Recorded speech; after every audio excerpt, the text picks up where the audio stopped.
안녕하십니까. 조갑제TV 시청자 여러분, 저는 조갑제닷컴의 조세별입니다. 지금 시각은 2020년 4월 28일 밤 9시를 가리키고 있습니다.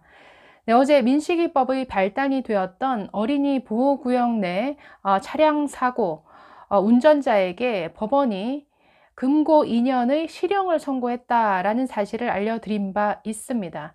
그 사고 내용에 비해서 너무 가혹한 형벌 아니냐라는 말씀을 드렸는데요.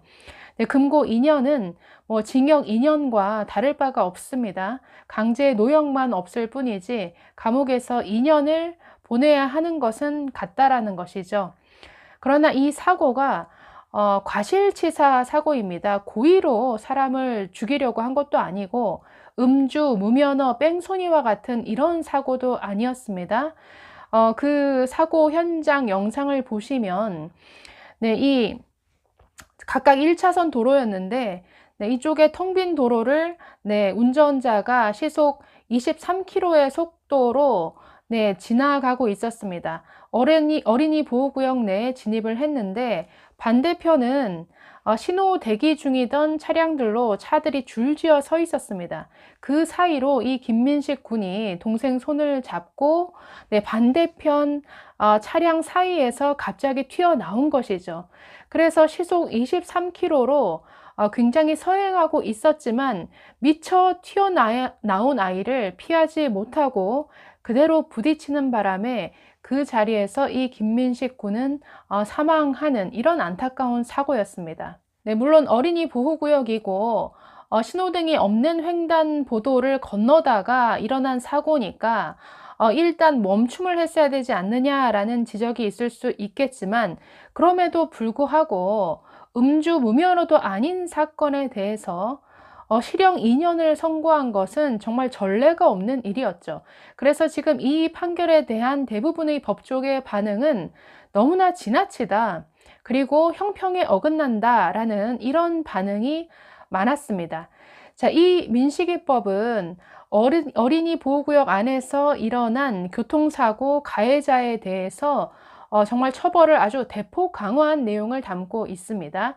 자, 이 민식이법은 지난해 12월 10일에 국회 본회의를 통과를 했었는데 당시에도 여론에 떠밀려서 졸속 처리된 것 아니냐라는 이런 지적이 많았습니다. 자, 당시 사실상 이 민식이법이 통과되는 데 있어서 저는 최대의 공헌자는 문재인 대통령이다라는 생각이 드는데요. 자, 2019년 11월 19일에 네, MBC에서 네, 국민과의 대화가 있었습니다. 네, 문재인 대통령이 네, 그 현장에서 국민들과 대화를 나누는 이런 시간이 있었죠. 당시에 이 김민식 군 부모가 이 자리에 참석을 했습니다. 당시 이 자리에서 굉장히 눈물로 호소를 했죠. 네, 우리 아이가 이렇게 해서 사망 사고를 당했는데 이런 관련 법이 뭔가 어린이 안전을 담보할 수 있는 법이 통과될 수 있도록 네, 좀 신경 써 달라. 굉장히 눈물로 호소했습니다. 당시 문재인 대통령이 이 법안의 빠른 통과를 위해서 노력하겠다라고 약속을 했고 그 이후에도 청와대 회의에서 이 민식이법을 콕 집어서 왜 빨리 안 통과시켜 주냐라는 식의 이런 지적을 했었습니다. 네, 당시 12월 2일 청와대에서 열린 수석 보좌관 회의에서 문재인 대통령 이렇게 발언했었습니다. 안타까운 사고로 아이들을 떠나 보낸 것도 원통한데 우리 아이들을 협상 카드로 사용하지 말라는 절규까지 하게 만들어서는 안 된다. 아이 부모들의 절절한 외침을 무겁게 받아들이는 국회가 되어야 할 것이다 라고 이렇게 국회를 향해 비판의 목소리를 냈습니다. 그러면서 국민을 위해 꼭 필요한 법안들을 정치적 사안과 연계해서 흥정거리로 전락시키는 것은 있을 수 없는 일이다 라고 이렇게 목소리를 높였습니다. 이런 대통령의 각별한 관심 덕분에 이 민식이법은 한 달도 안 된 12월 10일에 네, 법안이 통과됐고 올해 3월 25일에 시행이 됐습니다. 네, 그래서 대통령이 특별히 챙겼던 법안이고 그 민식이법을 촉발시킨 사고였다라는 이유로 이번 판결이 뭔가 본보기 여론재판이 된 것은 아닌가 이 가해 차량 운전자가 이러한 여론 재판의 희생양이 된 것은 아닌가라는 이런 생각을 하게 됩니다. 네, 이 사건은 검찰의 구형부터 굉장히 이례적이었습니다.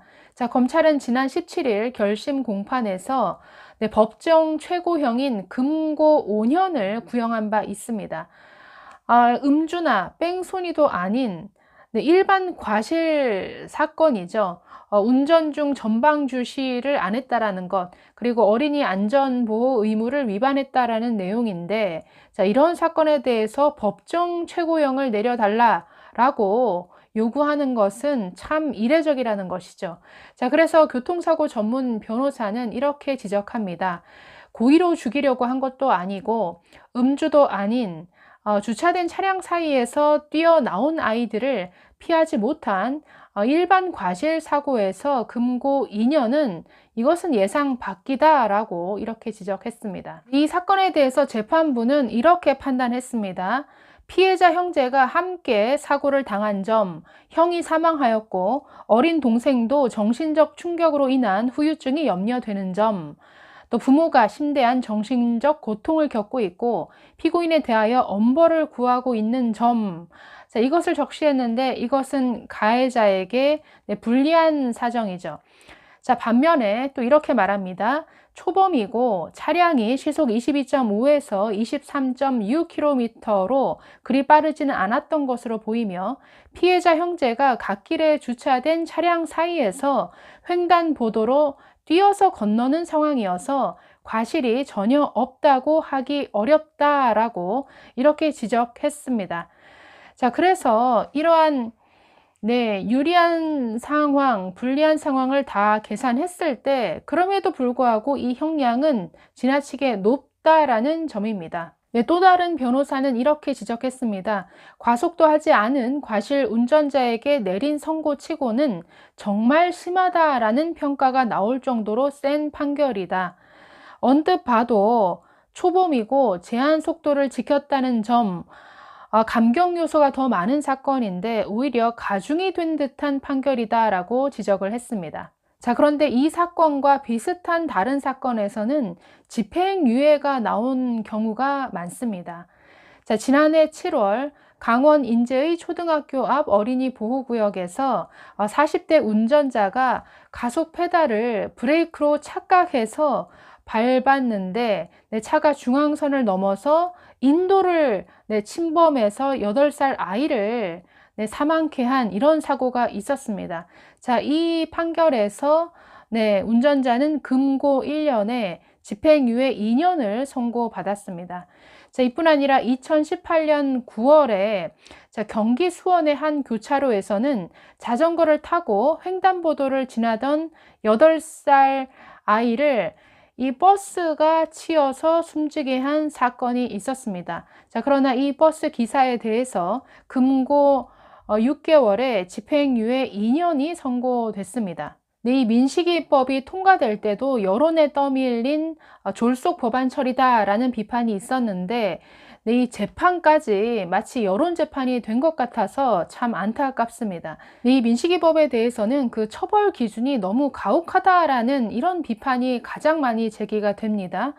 자, 그 핵심 내용은 특정 범죄 가중 처벌 등에 관한 그 법률 개정안 중에서 어린이 보호구역 안에서 사고를 낸 운전자를 가중 처벌하는 내용인데, 자, 고의가 아닌 과실에 의한 그 사고인 경우에도 형량이 최소 무기 또는 3년 이하의 징역입니다. 그래서 운전자가 주의를 다하지 못해서 발생한 이러한 사고여도 음주 또는 무면허, 뺑소니 이런 운전을 하다가 사망사고를 낸 경우와 거의 동일하게 취급한다라는 것이죠. 그리고 강간과 같은 고의성이 있는 그 범죄의 형벌이 3년 이상 징역인데 이것과 비교해도 처벌 수위가 매우 높다는 것이죠. 관련 법을 보시면 저렇게 되어 있습니다. 자동차 운전자가 도로교통법 제12조 3항에 따른 어린이 보호구역에서 제가 요약해서 말씀드리면 시속 30km 이내로 속도로 운행해야 되고 또 어린이 안전에 유의하면서 운전해야 될 의무가 있는데 이것을 둘 다 위반해서 어린이를 사망케 하거나 상해를 입게 하는 이러한 사고가 발생했을 경우에 처벌 기준입니다. 1번 보시면 사망을 이르게 한 경우에는 무기 또는 3년 이상의 징역.